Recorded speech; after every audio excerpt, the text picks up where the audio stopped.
Welcome to the Cooking Odyssey. On today's show, I have a great lineup of recipes. First, we'll make lavraki, a pan-seared sea bass served on a bed of artichokes and potatoes. Then we'll make a lovely mushroom risotto, and we'll finish it off with a celebrated Greek dessert, galaktoboureko. And of course, I have Eva, who will join us later on. And in the meantime, let's go back to Greece and check out a summer destination.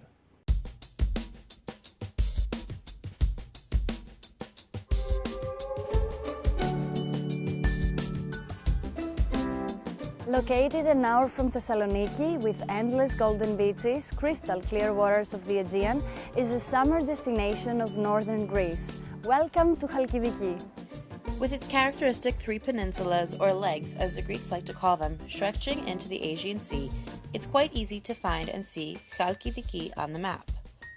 The three peninsulas, Cassandra, Sidonia, and Mount Athos, each have their own unique history and style, but together they offer 46 blue flag beaches, countless festivals, and 20 archaeological sites. The first, smaller peninsula, Cassandra, is the liveliest and most developed tourist area of all three legs. Here, visitors and locals alike can walk crowded streets and see everything Cassandra has to offer. From bars and clubs to traditional Greek tavernas, Cassandra has it all. But what I was also told by the locals is that while it looks very busy here, it's also easy to find solitary hideaways as well. Sometimes you just want to let loose in another way, and what better place than in Cassandra, a region known for its abundance of water sports, where you can do anything from ride on a jet ski to just swim in the deep, clear blue waters of the Aegean. And so, to stay by the water, I found a restaurant poolside at the Sani Resort called Asterias, and there I met with a chef.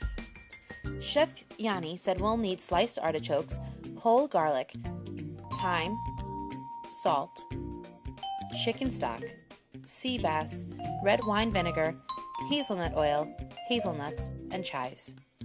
To start off, Chef Yanni is pouring a little oil in the pan, then adding in sliced artichokes and breaking them apart with a fork, creating a rustic puree. Then he added some chopped hazelnuts. Chef Yanni said it's important to mix all of this well. Next, we added about 2 tablespoons of hazelnut oil into the pan, salt and pepper, and sliced chives. Again, Chef Yanni reminded me of the importance of mixing all of the ingredients together. In another pan, we sautéed the other set of sliced artichokes and added in a whole piece of garlic and about 2 to 3 sprigs of thyme, some salt and pepper, and then chicken stock so everything softens and cooks. While the artichokes soften, we cooked our fish. We added some oil to a pan and let it get hot. As soon as the pan is ready, Chef Yanni added in the sea bass and pan-seared it. Once the fish has some color, we flipped it so it can cook evenly.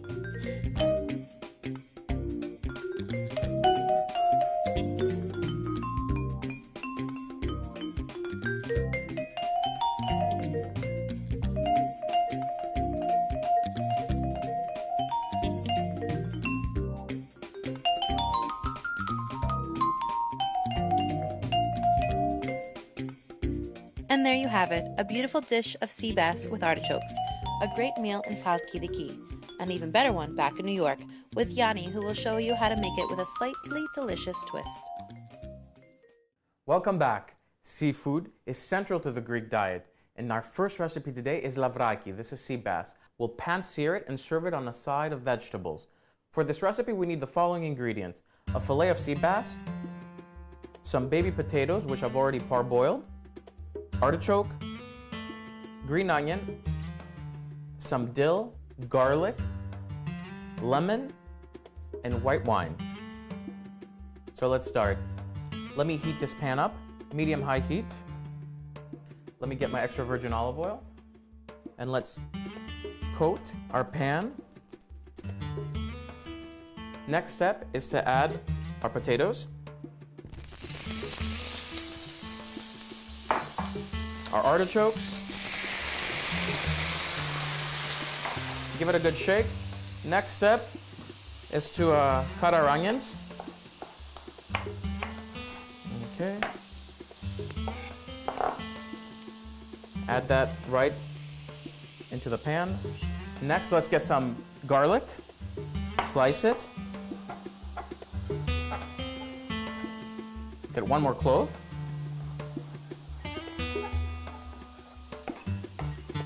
let's add that right in there. Give it a nice mix. And I have some dill here, which I also want to chop up. This is just a handful. Adds a lovely aroma. Coat your vegetables with the dill. A few pinches of salt. And freshly ground pepper. Next, let's add our white wine right to the pan. Let the alcohol cook off. I have this lemon here. Just want to cut it in half, and I'll squeeze some lemon juice. This smells fantastic. We want the liquid to reduce a bit. I don't remember if I've told you this before, but what you see in front of you, this beautiful kitchen, is in fact eco-friendly, designed by my friend and studio designer for the Cooking Odyssey, Effie Carabellas. For example, this countertop is made of broken ceramic, broken glass, and corn oil. And this reflects the Cooking Odyssey philosophy. Sustainability, healthy nutrition, this is all part of the Mediterranean diet. Our vegetables are done. The sauce has reduced. Let's plate them. Carefully in the middle of the plate. Beautiful. Let me season my fillet. Some ground pepper. And a bit of salt. Sea salt. Okay. Flip it over. A little more pepper. And some more salt. Let me get some olive oil into this hot pan. And let's add our filet skin side down.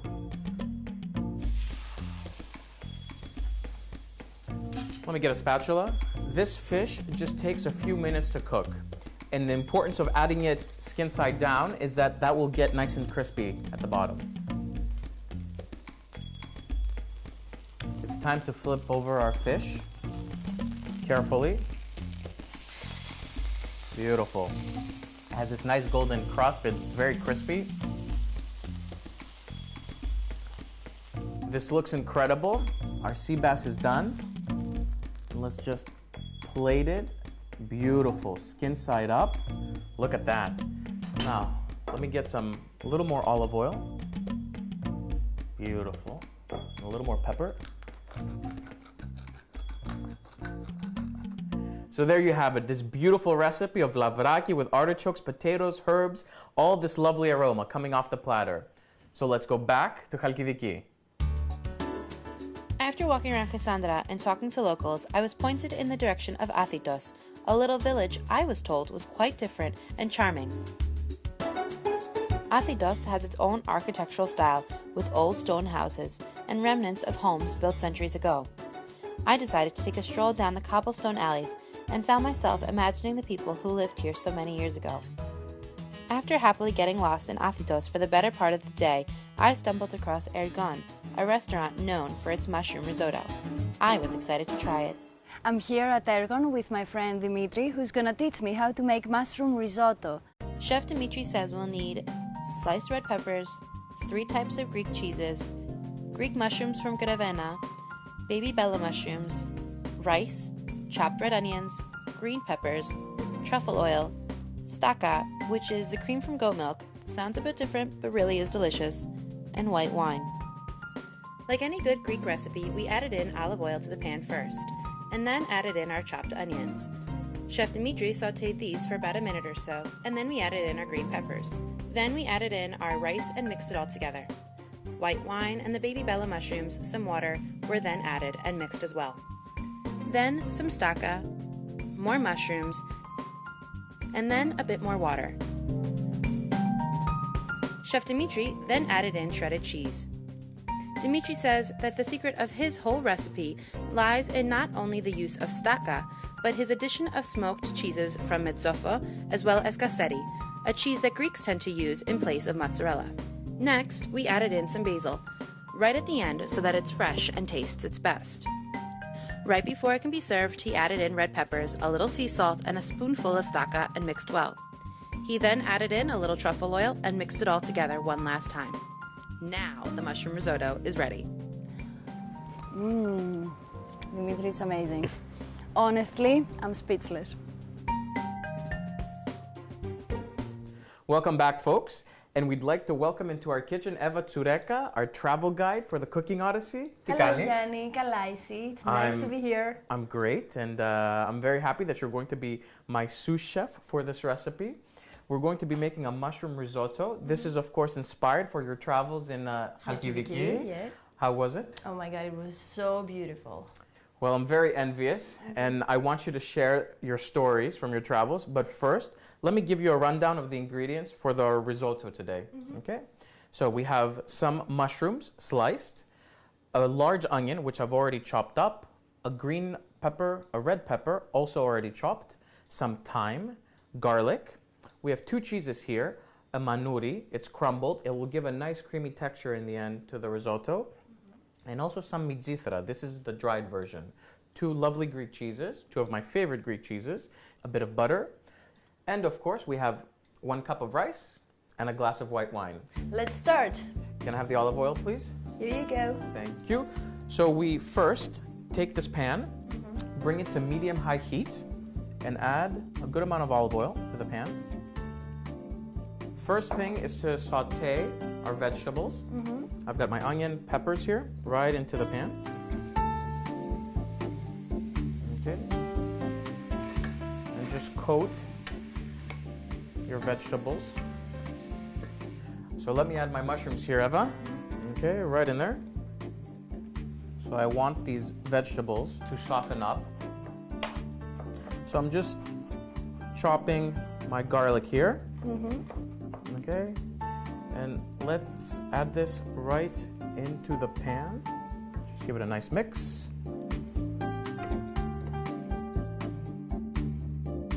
Let me get our thyme here. Sure. A few sprigs. It looks good. Time to increase the heat and add our rice. And what we'll do is toast the rice grain.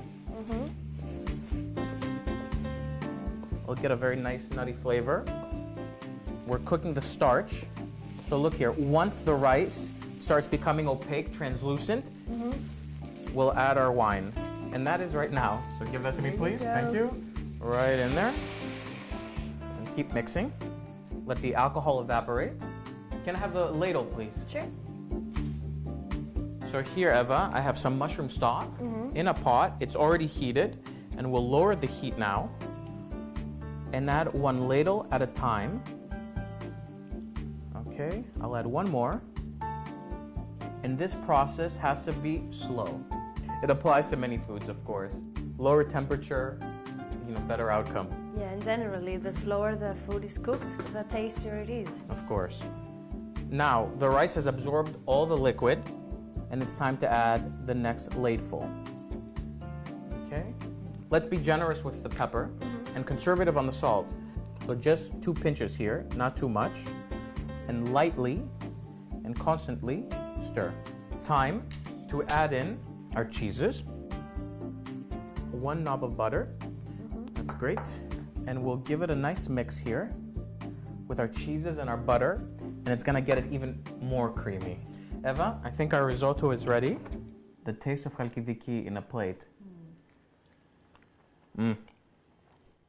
Καταπληκτικό, as we say in Greece. Eh? Amazing. Amazing.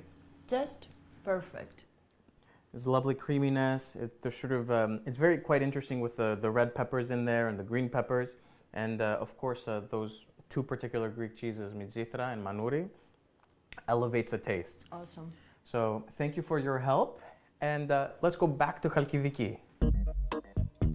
Saving the best for last, the locals kept telling me I had to visit Sani, a luxury resort stretching more than 1,000 acres of beautiful pine forest, olive groves, golden beaches, and clear blue waters. Sani was dreamt up by 2 men almost 30 years ago, and today the resort is still owned by the 2 families who have a strong commitment to protect the land around the resort for future generations to come. While the Sani Resort is beautiful, clean, and quite appropriately a paradise in itself with every accommodation I could think of, the truth is that it's much more. The resort is committed to managing its business in a sustainable way. Sani has preserved over 1,200 acres of private forest, and the Sani Forest team ensures the forest and trails are well managed. Guests are able to swim in some of the clearest waters in the world.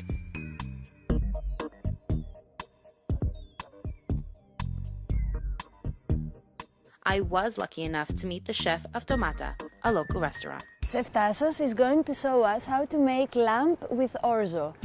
To start off, we'll need roasted tomatoes that have been in the oven for about 2 hours. Once they came out, we opened the tomatoes and took out the inside. Add this to a pan with some olive oil, and as they're sauteing, we added in some honey, cinnamon, sesame seeds, and salt and pepper.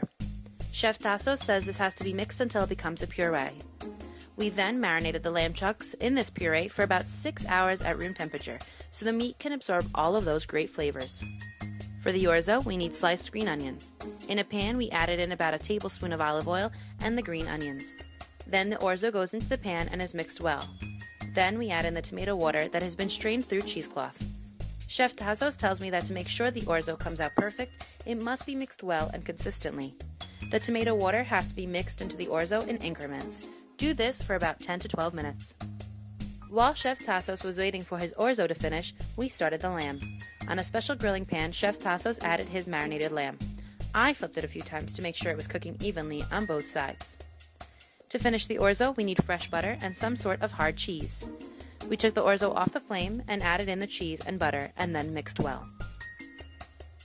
Let's see what we made.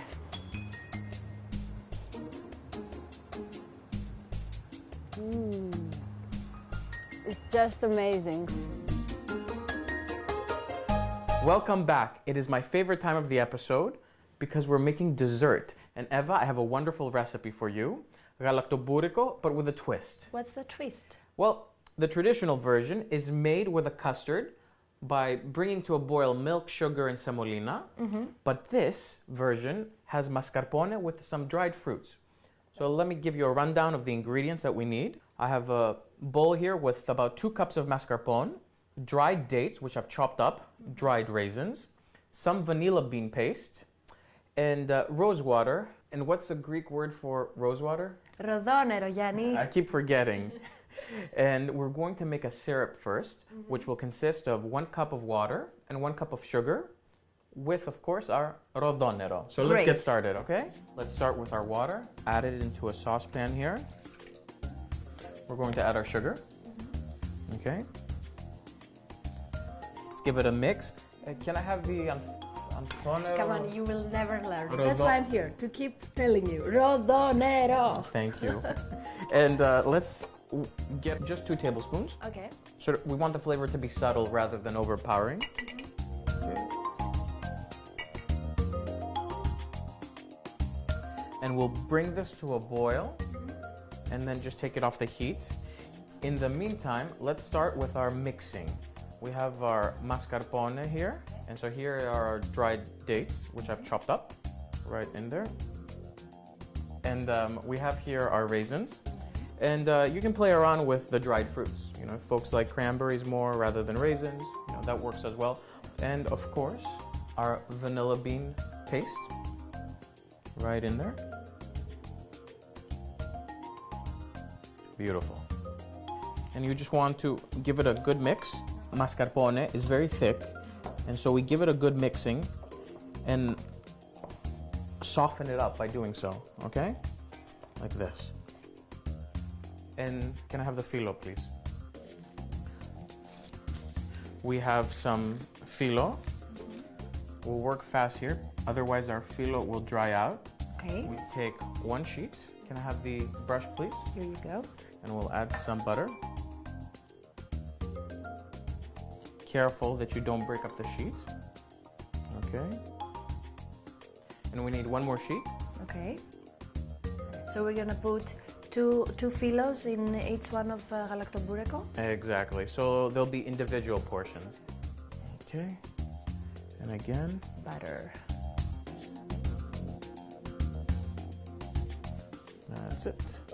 So now let's add our filling. A nice heapful of mascarpone right there. Okay. And we'll fold over. And we don't need to press down the mixture. off to the side here. Fold over one more time. Fold the other side over. Okay? And just roll up like this. Okay? Beautiful. See? We want to butter our pan. So nothing sticks there, huh? Exactly. And carefully place it here. And I'm going to add a little more on top. That's it. Let's go for another one.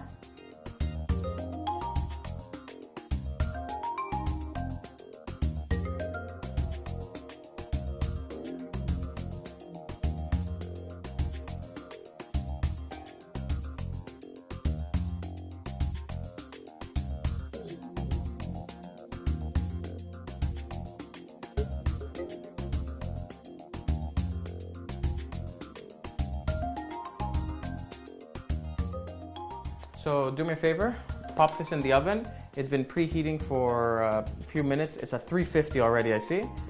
15-20 minutes until they're golden brown, and then we'll add our syrup. Okay? Great.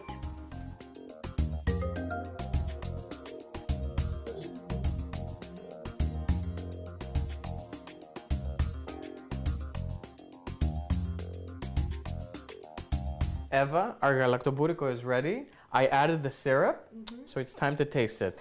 Can't wait.